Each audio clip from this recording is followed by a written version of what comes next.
I am Taurus Speech, also known as Work on Instagram. And as always, thank you so much for tuning in.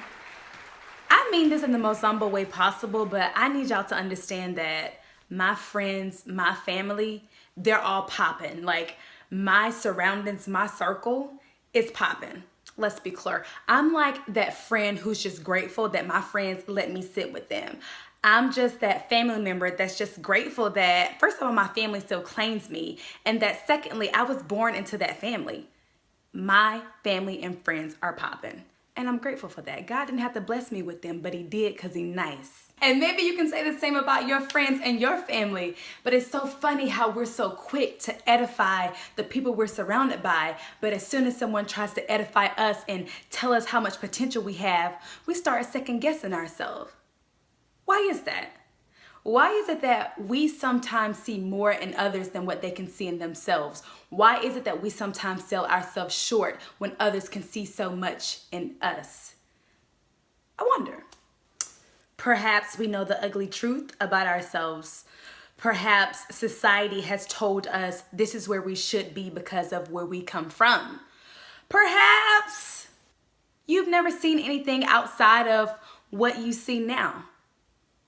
Perhaps your mentality and your mindset needs an upgrade. Ooh, I got one. Put me in the game, coach.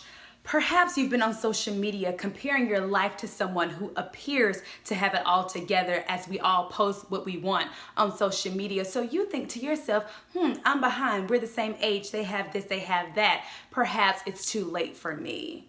Here's the thing. The bottom line is, no one can do better than you what you were created to do. Quote, that's mine. Be sure to give me my credit. I don't care who you think you are. I don't care who you think you're not. I don't care about your race, your age, your ethnicity, your social background, your educational status. I do not care about your qualifications and certifications or lack thereof. When God has put a calling on your life, no man in heaven, on earth, or in hell can stop you from seeing through what he has called you to do. And that is that. Period. Take heed for when people compliment something that you do well. Perhaps that's connected to your destiny. Take heed and learn how to take a compliment. Start accepting the good that people have to say about you and stop always taking to heart the bad. Bump all the critics, the naysayers that have dumb stuff to say about you. Who cares? When you have wholeheartedly accepted who you are through who you belong to, you fall right in line with your worth, your self-worth. You know exactly what you have to offer. You know exactly where it is you're trying to go, and nothing or no one can stop you from getting there.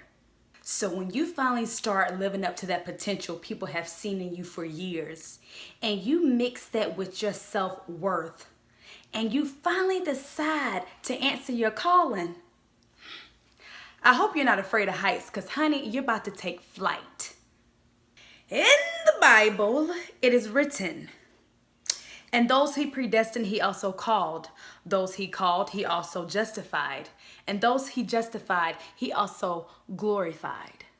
So regardless of where you or anyone else think you should be because of your right now, it does not matter. Because so long as you are called, I told you, no one can stop what you were predestined to do, and no one can do it better than you. Because you were called to do it. So answer. And stop selling yourself short. And if the calling or the dream looks too big and it scares you, we don't have time for that. Get heart, do work, and push through.